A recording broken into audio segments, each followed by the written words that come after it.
ойындагы калай серверге кирүү керек экенин көрсөтөтүн боламын. Кеттик. Биринчи настройкага киремиз.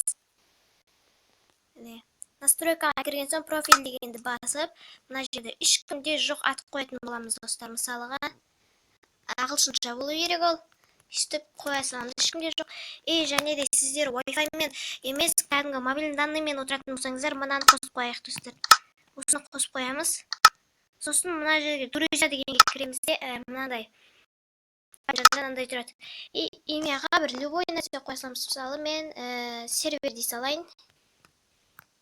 Мына жерге IP-ге сиздер кандай сервер ойнойсуздар, сонун IP-ин жазатын боламыз. Мисалы мен мына осылай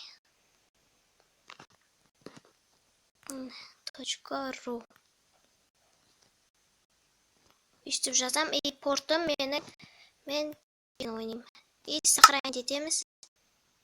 Мен аны давай етіп қоямын, сондықтан иштеп эгер иштеп жазасыздар, серверге киремиз иштеп. Міне поиск сервері болады достар.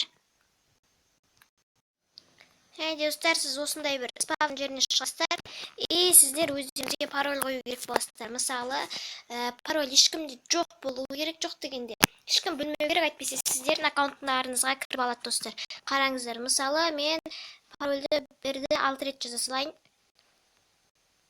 8 рет жаздым. Мен паролім кірді. Енді мен осылай серверді